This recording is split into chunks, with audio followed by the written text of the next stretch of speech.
Hello dear students, welcome to Inductive academics.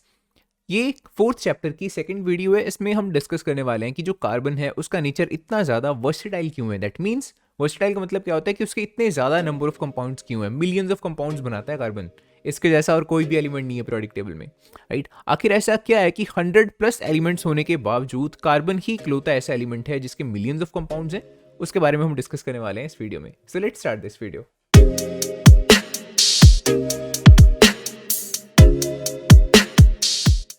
इस video से जो पहले वाली वीडियो थी, उस वीडियो में ऑलरेडी एक चीज़ के बारे में हम डिस्कशन कर चुके हैं कि जो कार्बन है वो इतना ज़्यादा खास क्यों है।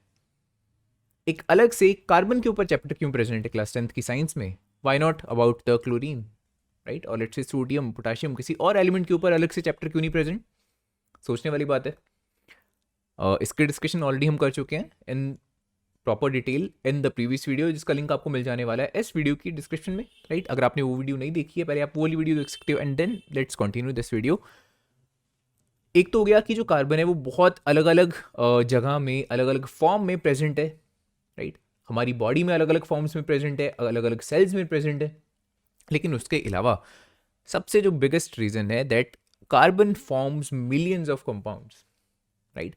देखो 100+ एलिमेंट्स होते हैं हमारे पास, है ना, लेकिन 100+ एलिमेंट्स होने के बावजूद कार्बन जैसा कोई नहीं है। मिलियंस ऑफ कंपाउंड्स कोई भी फॉर्म नहीं करते, right. Carbon is known to form millions of compounds and secondly it forms multiple types of compounds. ये लाइन देखो बहुत ज्यादा इंपॉर्टेंट है, इसको समझना, राइट। सिर्फ ये जरूरी नहीं है कि हाँ मिलियंस ऑफ कंपाउंड्स हैं, right. It forms multiple types of compound, because देखो वर्सेटाइल का मतलब यार यही होता है, राइट। पहले मैं सिंपल भाषा में समझाता हूँ कि जो ये वर्सेटाइल लिखा हुआ है इसका मीनिंग क्या है। लेट्स से स्पोर्ट्स की टर्म्स में हम बात करते हैं। Let's say there is a cricketer, okay, जो कि अगर आप क्रिकेट में थोड़ा बहुत इंटरेस्ट रखते हो तो आई गेस की एनालॉजी आपको बहुत अच्छी तरह से समझ आएगी। Let's say there is a opener, ठीक है, कोई ओपनर है, बैट्समैन है जो ओपनिंग करता है। अब अगर उस ओपनर को उसकी जो पर्टिकुलर बैटिंग पोजीशन है उससे हटाकर आप उसको भेजोगे 4th या 5th नंबर बैटिंग पोजीशन पे, then he might not be properly, let's say, able to adapt himself at that particular batting position. हो सकता है वो इतना अच्छा वहां पर ना खेले, राइट, एज कंपेयर टू जब उसको आप ओपन करा रहे हो सकता है 4th या 5th पोजीशन पे वो इतना अच्छी परफॉर्मेंस ना दिखाए, डेफिनेटली। लेकिन कुछ ऐसे पर्टिकुलर हो सकता है बैट्समैन होते हैं जिनको आपने देखा होगा किसी भी पर्टिकुलर बैटिंग पोजीशन पे अगर आप भेजते हो तो बहुत अच्छा परफॉर्म करते हैं, right. There are very few batsman like that, but अगर कोई ऐसा बैट्समैन है तो आप बोलोगे this is very versatile. Versatile का मतलब क्या हुआ कि अलग अलग देखो बैटिंग पोजीशन पे वो इजीली अपने आप को क्या कर रहा है, अडेप्ट कर रहा है और इजीली खेल पा रहा है, right. This is the meaning of versatile. Versatility यही होती है।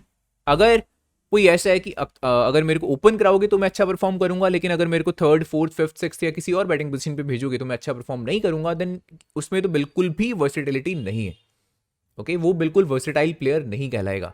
सिमिलरली आप ऐसा कह सकते हो कि जैसे अलग अलग देखो क्रिकेट की मैं और एग्जांपल ले रहा हूँ, फॉर्मेट्स होते हैं आपके पास, T20 हो गया, ODI हो गया या टेस्ट हो गया, ओके। अगर आप बात करते हो किसी बहुत डिफेंसिव बैट्समैन की, लेट से जैसे चेतेश्वर पुजारा है। चेतेश्वर पुजारा एक ऐसा बैट्समैन है जो सिर्फ स्पेसिफिकली टेस्ट में बहुत अच्छा परफॉर्म करता है, लेकिन अगर आप ODI या T20 का उसका कैरियर देखोगे तो बहुत इतना अच्छा नहीं है जितना उसका टेस्ट का कैरियर रहा है, because that guy is very very defensive, okay. तो क्या आप उसको बोलोगे कि वो बहुत ज़्यादा वर्सेटाइल प्लेयर है? बिल्कुल नहीं, right. That kind of player is not versatile जो सिर्फ एंड सिर्फ एक पर्टिकुलर फॉर्मेट के लिए बना हुआ है, okay. On the other hand अगर कोई आप ऐसा प्लेयर उठाते हो जो हर फॉर्मेट में बहुत अच्छा परफॉर्म करता आया है, या लेट्स से उसने पहले बहुत अच्छा परफॉर्म करा है, देन उस पर्टिकुलर टाइप के बैट्समैन को आप क्या कहोगे कि that guy is very versatile. Let's say अगर आप Sachin Tendulkar, one of the greatest batsman, उसकी बात करते हो तो वो एक ऐसा प्लेयर था जो ऑलमोस्ट हर फॉर्मेट में अपने आप को उसने क्या किया है, बहुत अच्छी तरह से अडेप्ट किया है, राइट। सो आप कहेंगे कि जो सचिन तेंदुलकर है या जो सचिन तेंदुलकर था वो बहुत ही ज़्यादा वर्सेटाइल टाइप का प्लेयर था। वर्सेटाइल का मीनिंग आई गेस आपको बहुत अच्छे से समझ लग गया होगा। सबसे पहले तो देखो मैं वर्सेटाइल का जो जनरल मीनिंग होता है मैं आपको वो एक्सप्लेन कर रहा हूँ, ओके। अब कार्बन की सेंस में क्या मीनिंग है इसका कि जिसका नेचर बहुत वर्सेटाइल है। अगेन ऐसा नहीं है कि मिलियंस ऑफ कंपाउंड्स इसने बनाए और सारे जो कंपाउंड्स थे वो सिमिलर टाइप के बनाए, सबकी जो प्रॉपर्टीज थी वो सेम थी, सबकी chemical and physical properties same है, राइट, और सबकी जो स्ट्रक्चर है वो सेम है, ऐसा नहीं है, ओके। अगर ऐसा होता तो ऑफकोर्स इसका नेचर वर्सेटाइल ना होता। मिलियंस ऑफ कंपाउंड्स तो ये डेफिनेटली बना रहा है, लेकिन उसके साथ साथ ये मल्टीपल टाइप्स ऑफ कंपाउंड्स बनाता है, इसी वजह से इसको क्या आप बोल रहे हो, versatile, right? Did you get it? सिर्फ इसी पर्टिकुलर रीजन से आप इसको वर्सेटाइल नहीं बोल सकते। और सिमिलरली सिर्फ मल्टीपल टाइप ऑफ कंपाउंड से भी आप वर्सेटाइल नहीं बोल सकते। मान लो उसके कंपाउंड ही 3-4 हैं, तो मल्टीपल टाइप का क्या मतलब है? ठीक है, मल्टीपल टाइप ऑफ कंपाउंड्स के साथ साथ मिलियंस ऑफ कंपाउंड्स होना, ये दोनों रीजंस हैं, दोनों को साथ में आपको लिखना पड़ेगा अगर आपको किसी का वर्सेटाइल नेचर एक्सप्लेन करना है, राइट? ओके, सो ये तो चीज़ आई गेस समझ लगी होगी। अब मल्टीपल टाइप ऑफ कंपाउंड्स, किस टाइप के मल्टीपल कंपाउंड्स की बात हो रही है? Straight chain, ring type compounds and branch type compounds की। Now what is the meaning of chain, ring and branch, इसके बारे में थोड़ा सा बात करते हैं। सबसे पहले बात करते हैं एक स्ट्रेट चेन की, कि एक स्ट्रेट चेन क्या होती है। Okay, so let's say this is a carbon, this is carbon, this is carbon. So काफ़ी सारे कार्बन्स यहाँ पे मैं एक दूसरे के साथ क्या कर रहा हूँ, अटैच कर रहा हूँ, एंड इन कार्बन्स के साथ यहाँ पे अटैच हैं कुछ हाइड्रोजन। अब कितने कार्बन एक दूसरे के साथ अटैच होंगे या किस कार्बन के साथ कितनी हाइड्रोजन अटैच करनी है, इसके बारे में भी हम डिस्कस करेंगे, बट फिलहाल I am just showing you कि what is the meaning of straight chain. Okay, कितने बॉन्ड्स बनाएगा कार्बन, इसके बारे में भी फिलहाल हम बात नहीं कर रहे हैं। फिलहाल जस्ट कॉन्सेंट्रेट करो what is the meaning of straight chain. Okay, अब इस पर्टिकुलर कंपाउंड में आप क्लियरली देख पा रहे हो, इसी वजह से मैंने रेड कलर में इसमें रखा हुआ है कि जो कार्बन है, बहुत सारे कार्बन, कितने नंबर ऑफ कार्बन यहाँ पे प्रेजेंट हैं, 1, this is 2, 3, 4, 5, 6 and 7। There are 7 number of carbon, and सारे कार्बन, साथ के साथ कार्बन एक दूसरे के साथ स्ट्रेट चेन में लगे हुए हैं, राइट? एक सिंपल बहुत सीधी सी चेन यहाँ पे बन रही है, इस वजह से इस पूरे कंपाउंड को आप क्या कहते हो कि it is a straight chain. So carbon firstly किस टाइप के कंपाउंड फॉर्म करता है? एक स्ट्रेट चेन जैसे कंपाउंड। ये सबसे सिंपलेस्ट जो चेन हो सकती है वो है, एक कार्बन के साथ 4 हाइड्रोजन यहाँ पे लगे हुए हैं, राइट? अदर देन दैट जितने मर्जी ऐसे कार्बन लगे हो सकते हैं, जैसे मैंने 7 की एग्जांपल दी, हो सकता है कुछ ऐसी एग्जांपल भी प्रेजेंट हो सकती है, राइट? जितने मर्जी, कार्बन की भी प्रॉपर्टी है, इसके बारे में भी बाद में बात करेंगे, बट फिलहाल लिस्ट देखो, यहाँ पे क्या है, 4 नंबर ऑफ कार्बन प्रेजेंट है, एक दूसरे के साथ लगे हुए हैं। अगर आपसे सिंपली पूछा जाए 1 मार्क्स में, लेट से कि ये किस टाइप का कंपाउंड है, ये चेन है, स्ट्रेट चेन, या एक ब्रांच चेन है, या फिर एक रिंग है? Of course it is a straight chain, ठीक है, बिकॉज यहाँ पे भी 4 कार्बन एक दूसरे के साथ एक स्ट्रेट सीधी चेन में अटैच है। क्लियर? सो आई गेस पहला समझ लग गया। उसके बाद है रिंग। रिंग में देखो क्या है, यहाँ बहुत सारे कार्बन एक दूसरे के साथ एक क्लोज्ड रिंग टाइप स्ट्रक्चर बना रहे हैं। ओके, कुछ इस टाइप की यहाँ पे स्ट्रक्चर बन रही है जो कि क्लोज्ड रिंग है। सो इस टाइप की अगर फॉर्मेशन दिखाई दे रही है तो इस कंपाउंड को आप क्या कहोगे? It is a ring, and then this is a branch, और लेट्स से इसको ब्रांच चेन भी बोला जा सकता है। Now what is the meaning of branch? Branch को आप किस टाइप से ड्रॉ करते हो? देखो अगेन लेट्स से सबसे पहले मैं कुछ कार्बन्स को ड्रॉ करता हूँ। Okay, carbon carbon, let's draw 6 carbons over here, and then कुछ हाइड्रोजन्स को ड्रॉ करते हैं। एक कार्बन को मैंने फिलहाल स्किप किया है, and you will know why. अब देखो यहाँ पे क्या हो रहा है, सबसे पहले फिलहाल अभी तक आपको लग रहा होगा कि it is straight chain, carbon बहुत सारे कार्बन हैं एक दूसरे के साथ चेन टाइप अटैच है, लेकिन इस कार्बन के ऊपर मान लो यहाँ पर अगर एक और कार्बन लगा हुआ है, ओके, कार्बन के ऊपर भी एक और कार्बन है, एंड देन फर्दर जो ऊपर वाला कार्बन है उसके साथ भी कुछ हाइड्रोजन अटैच्ड है, कुछ ऐसे। अब this is not a straight chain. अब ऐसा नहीं है कि सिर्फ एंड सिर्फ बस ये स्ट्रेट चेन ही है, उस चेन के साथ ऊपर एक अलग से ब्रांचिंग हो चुकी है, राइट? ब्रांचिंग का मतलब क्या होता है? देखो जैसे एक ट्री है, राइट? ट्री में आपको ब्रांचेस नजर आती हैं, राइट? मान लो यहाँ से कुछ और ब्रांचेस ओरिजिनेट हो रही हैं, वैसा ही कुछ यहाँ पे एक चेन की फर्दर यहाँ पे ब्रांचेस हैं यहाँ पे, इस वजह से इसको ब्रांच्ड चेन बोला जाता है। It is a branched chain. Simple branch बोल सकते हो या फिर ब्रांच चेन बोल सकते हो, एक ही बात है। क्लियर? सो इन तीनों टाइप की फॉर्मेशंस फॉर्म कर सकता है कार्बन। कार्बन के कंपाउंड्स स्ट्रेट चेन में प्रेजेंट हो सकते हैं, रिंग टाइप स्ट्रक्चर्स में प्रेजेंट हो सकते हैं, या फिर ब्रांच या फिर ब्रांच्ड चेन टाइप स्ट्रक्चर्स में प्रेजेंट हो सकते हैं। आई होप सबसे पहले वर्सेटाइल नेचर का मीनिंग क्या होता है ये आपको प्रॉपर्ली समझ लग गया होगा। इसके बाद जो अगला क्वेश्चन बनता है that is why is carbon so versatile? Carbon इतना ज़्यादा वर्सेटाइल क्यों है? कार्बन के इतने ज़्यादा नंबर ऑफ कंपाउंड्स क्यों है? कार्बन के अलावा अगर इतने ज़्यादा और भी एलिमेंट्स प्रेजेंट हैं हमारे पास, तो सिर्फ कार्बन ही उनमें से इकलौता ऐसा क्यों है कि जो इतना ज़्यादा वर्सेटाइल नेचर शो कर रहा है, कोई और एलिमेंट क्यों नहीं कर रहा? Okay, so there are basically two reasons, दो प्रॉपर्टीज हैं कार्बन की. The first property is its tetravalency, इसकी वैलेंसी 4 होती है. ये काफ़ी बड़ा रीजन है कि ये इतना ज़्यादा वर्सेटाइल है. टेट्रावेलेंसी का मतलब क्या है? Valency of 4. टेट्रा का मीनिंग होता है 4 and valency is basically combination capacity आप बोल सकते हो, राइट? क्लास 9th में आपने इसके बारे में पढ़ा होगा. कार्बन की जो वैलेंसी होती है वो 4 होती है. वैलेंसी को आप कैलकुलेट कैसे करते हो? फर्स्ट ऑफ ऑल आपको लिखना होता है उसका atomic number. For example carbon का एटॉमिक नंबर है 6. कॉन्फ़िगरेशन फिर आप उसके लिखते हो कि के शेल में कितने इलेक्ट्रॉन्स आएंगे, एल शेल में कितने इलेक्ट्रॉन्स आएंगे. सो 2,4 ये इसकी हो जाएगी इलेक्ट्रॉनिक कॉन्फ़िगरेशन. अब जो आउटर मोस्ट शेल है, जो एल शेल बन रहा है, इसमें मैक्सिमम कितने इलेक्ट्रॉन्स आ सकते होते हैं? 8. सो क्या ये फुली फिल्ड है अभी? बिल्कुल नहीं. इसमें 4 इलेक्ट्रॉन्स अभी और आने की कैपेसिटी है, राइट? जो एल शेल है ये 4 इलेक्ट्रॉन्स और अकोमोडेट कर सकता है.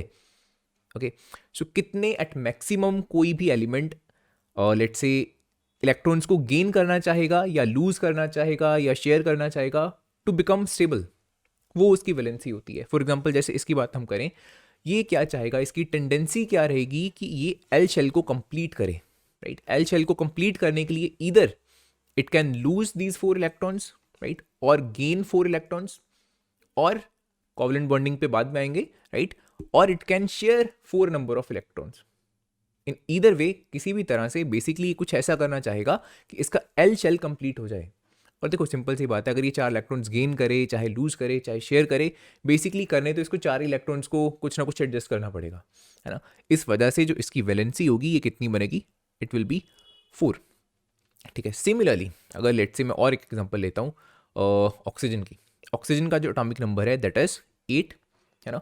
सो इसका जो कॉन्फ़िगरेशन बनेगी के एंड एल, इसमें आएंगे 2 इलेक्ट्रॉन्स, इसमें आएंगे 6 इलेक्ट्रॉन्स. अब देखो यहाँ पे जो एल शेल है इसमें आ रहे हैं हमारे पास 6 इलेक्ट्रॉन्स. क्या ये फुली फिल्ड है? ऑफ कोर्स नो, बिकॉज इसमें एट मैक्सिमम आ सकते हैं 8 इलेक्ट्रॉन्स. कितने इलेक्ट्रॉन्स और आने की अभी संभावना है, कैपेसिटी अभी और है, लेट्स से अकोमोडेट और कर सकता है 2 इलेक्ट्रॉन्स, है ना? 2 इलेक्ट्रॉन्स और आ सकते हैं एट मैक्सिमम, उससे ज़्यादा तो आ नहीं सकते. सो इसकी वैलेंसी कितनी हो जाएगी? It's valency will be 2. ये मैं बात कर रहा हूँ ऑक्सीजन की. ओके, ऑक्सीजन की वैलेंसी होती है 2, इस वजह से जो ऑक्सीजन है it is a divalent atom. Similarly अगर नाइट्रोजन की आप कैलकुलेट करोगे, प्रॉपर्ली आप खुद से कैलकुलेट करो, you will see that nitrogen is trivalent, है ना? जो कार्बन है इट इज टेट्रावेलेंट. हाइड्रोजन की आप कैलकुलेट करके देख सकते हो, इट इज मोनोवेलेंट. ठीक है. सो वैलेंसी 9th क्लास में आपने प्रॉपर्ली कैलकुलेट करनी वैसे भी सीखी हुई है, थोड़ा सा मैंने यहाँ पे भी बता दिया, राइट? सो कार्बन जो है इट इज टेट्रावेलेंट. इसकी वजह से इसका नेचर इतना वर्सेटाइल है, बट क्यों, राइट? ये भी क्वेश्चन है. ऐसे हमको क्रैम थोड़ी ना करना है कि अच्छा टेट्रावेलेंट है, इसकी वजह से इसका नेचर जो है बहुत वर्सेटाइल है, राइट? क्वेश्चन माइंड में आना चाहिए, क्वेश्चनिंग की हैबिट आपको डालनी चाहिए कि कार्बन अगर टेट्रावेलेंट है, ठीक है, कार्बन की जो वैलेंसी है वो 4 है, ठीक है, लेकिन इसकी वजह से ऐसा क्या हो गया कि जो कार्बन है वो इतना ज़्यादा वर्सेटाइल है, इसके मिलियंस ऑफ कंपाउंड्स हैं. ओके, सो इसकी एक्सप्लेनेशन अब मैं यहाँ पे देता हूँ. देखो, कार्बन टेट्रावेलेंट है, दैट मीन्स वो एट मैक्सिमम 4 बॉन्ड्स बना सकता है, राइट? 4 बॉन्ड्स अब वो मल्टीपल तरह से बना सकता है. इसकी वैलेंसी अगर 4 है तो वो क्या क्या कर सकता है? देखो, इधर वो ऐसा कर सकता है कि 4 मोनोवेलेंट एटम्स के साथ इस तरह से बॉन्डिंग कर सकता है. हाइड्रोजन जो होता है इट इज मोनोवेलेंट, राइट? जो हाइड्रोजन है इसकी वैलेंसी होती है 1.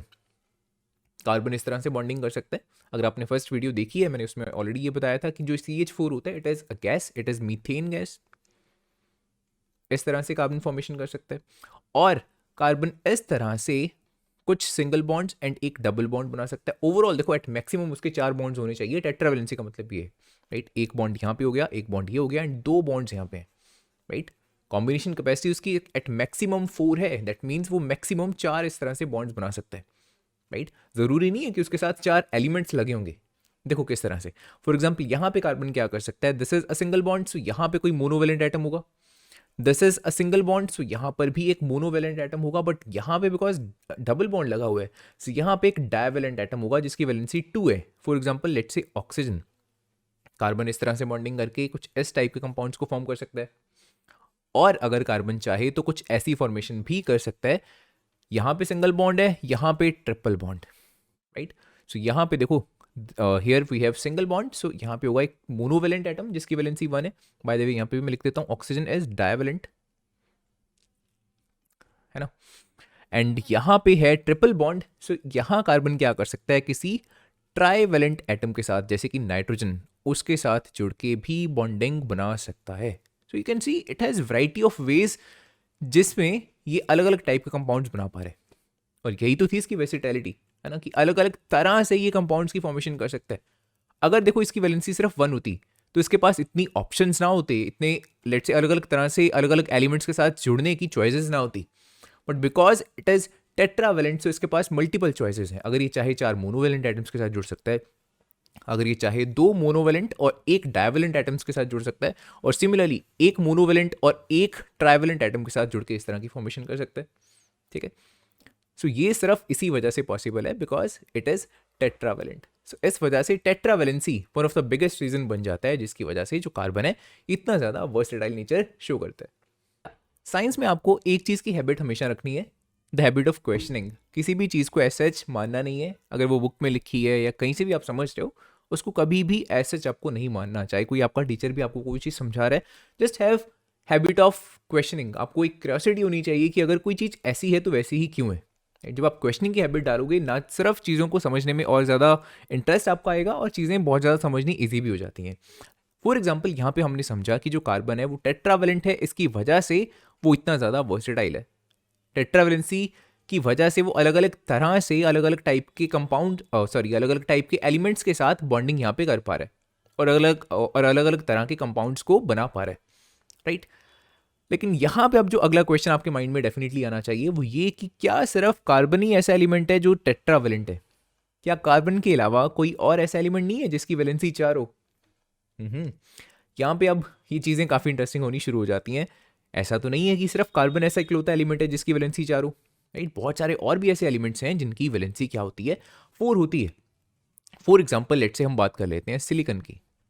सिलिकन एक ऐसा एलिमेंट है जिसकी वैलेंसी कार्बन के जैसे ही कितनी है, दैट इज 4। सिलिकन का सिंबल क्या होता है, Si।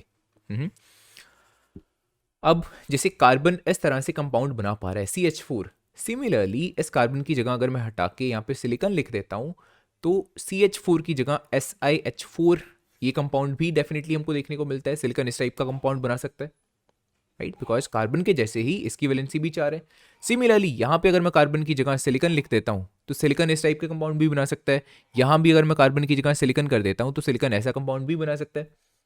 अब डेफिनेटली क्वेश्चन आना चाहिए, अगर सिलिकन कार्बन के जैसे ही जुड़ के अलग अलग टाइप के कंपाउंड्स बना पा रहा है और सेम वैलेंसी शो कर रहा है तो क्या सिलिकन भी उतना ही वर्सेटाइल होगा? क्या सिलिकन के भी उतने ज्यादा नंबर ऑफ कंपाउंड्स होंगे? नहीं। This is very interesting. अब माइंड में क्वेश्चन आना चाहिए कि ऐसा क्यों है? कार्बन के केस में हमने बोला कि वो टेट्रावेलेंट है, इसकी वजह से वो इतना वर्सेटाइल है, लेकिन सिलिकन भी टेट्रावेलेंट है लेकिन वो इतना ज़्यादा वर्सेटाइल नहीं है। ये तो भेदभाव है, right. Not like that. Carbon के पास एक और ऐसी खासियत होती है जो सिलिकन के पास नहीं है। इस वजह से जो सिलिकन है वो टेट्रावेलेंट होने के बावजूद इतने ज़्यादा कंपाउंड्स नहीं बना पाता जितने कार्बन बना पाता है। अभी सेकंड प्रॉपर्टी कौन सी है जो कार्बन के पास है, that is the catenation power. अब इस कैटेनेशन पावर को समझते हैं। कैटेनेशन का मतलब क्या होता है? It is the property of an element due to which it forms covalent bonds with other atoms of the same element. ये की पॉइंट है जो मैंने लाइन अंडरलाइन करी है, other atoms of the same element. Carbon की क्या property है कि वो अदर कार्बन एटम्स के साथ इस तरह से जुड़ सकता है और लंबी लंबी चेन्स बना सकता है। फॉर एग्जाम्पल लेट से यहाँ हम हाइड्रोजन अटैच कर देते हैं, ये मैं बॉन्ड्स खाली छोड़ रहा हूँ। जस्ट आपको बेसिकली क्या करना है, हर जगह हाइड्रोजन को इस तरह से अटैच करना है, okay, just to save some time. जितने भी बॉन्ड्स मैंने खाली छोड़े हैं हर जगह आपको इस तरह से बस हाइड्रोजन को अटैच करना है। सो कार्बन इस तरह से क्या कर रहा है, देखो, एक कार्बन दूसरे कार्बन के साथ अटैच है, फिर दूसरा कार्बन तीसरे कार्बन के साथ अटैच है। सिमिलरली बहुत सारे कार्बन एक दूसरे के साथ यहाँ पे कनेक्टेड हैं, उन्होंने एक दूसरे के साथ बॉन्डिंग करी हुई है।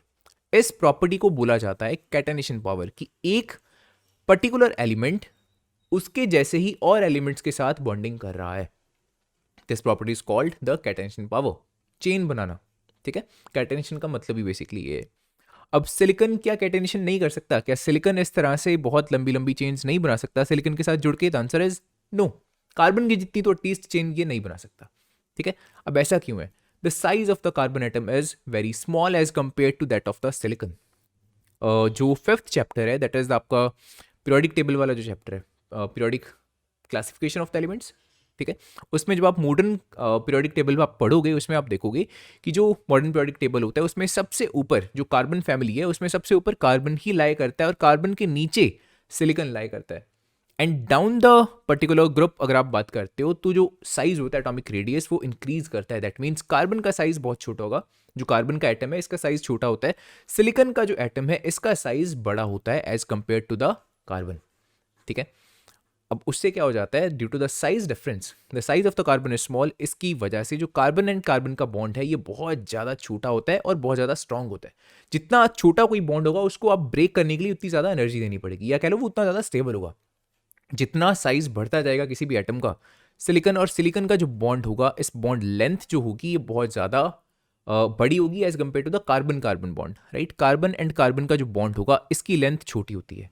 जितनी छोटी बॉन्ड लेंथ होती है उतना वो स्ट्रांग बॉन्ड होता है। This bond is very strong but this bond will be very weak as compare to the carbon carbon bond.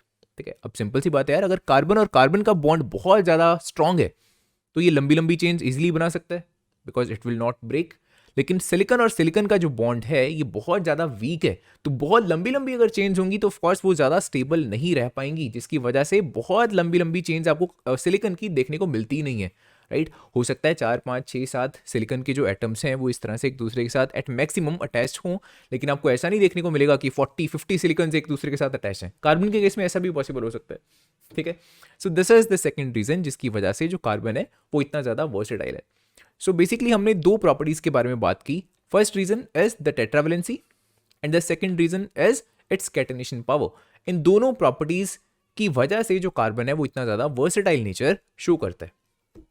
अब इस टॉपिक में से क्वेश्चन किस तरह से पूछा जा सकता है, this is an example. Last year question पूछा गया, carbon which is a member of 14th group, it forms a large number of carbon compounds which is around 3 million. 3 million is equals to 30 lakh, right.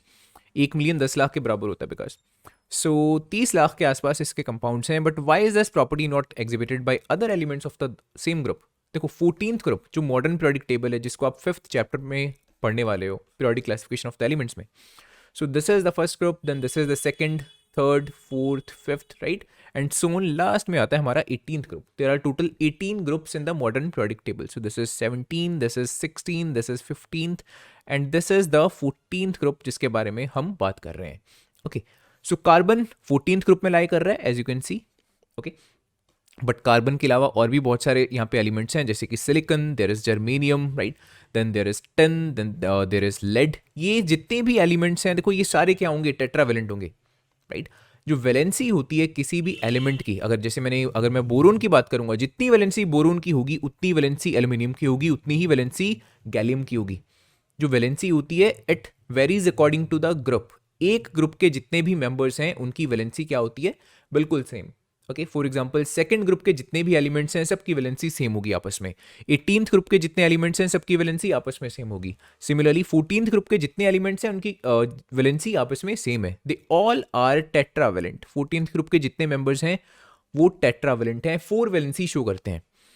Then Y इतने ज़्यादा number of compound सिर्फ carbon के क्यों है, simply ये पूछा गया है। सिलिकॉन के क्यों नहीं है, जर्मेनियम या फिर और टिन या लेड के क्यों नहीं है, बिकॉज कार्बन के पास सेकंड प्रॉपर्टी है जो ऑलरेडी हम डिस्कस कर चुके हैं, that is the catenation power. Just आपको कैटेनेशन को डिफाइन करना है और कैटेनेशन को थोड़ा सा एक्सप्लेन करना है कि why first of all what is catenation and secondly why carbon has greater power of catenation, right. या फिर सिलिकॉन की जो कैटेनेशन पावर है वो कार्बन के कंपैरेटिवली कम क्यों है, या बाकी कोई एलिमेंट है उसकी कैटेनेशन पावर इतनी बढ़िया क्यों नहीं है 14 ग्रुप के as compare to the carbon. Clear? So I guess it is very easy to attempt this particular question. So ये टॉपिक आई गेस प्रॉपरली आपको समझ लग गया होगा। इसके बाद जो अगली चीज आती है इस चैप्टर में से, that is the covalent bonding. अब तक जो आपने क्लास 9th तक बॉन्डिंग पढ़ी है that is the ionic bonding, right. Ionic bonding कौन सी बॉन्डिंग होती है, जिसमें दो आयन्स आपस में बॉन्ड करते हैं। There is a cation, there is an ion, दोनों में आपसी में बॉन्ड हो जाता है।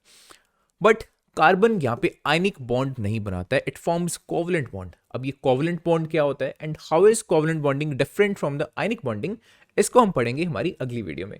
अगर आपको ये वाली वीडियो अच्छी लगी, इस वीडियो को अपने दोस्तों के साथ जरूर शेयर करना और इस वीडियो को लाइक जरूर करना, और अगर आप इस चैनल पे नए हो तो इस चैनल को सब्सक्राइब करना भी मत भूलना। Thanks for watching.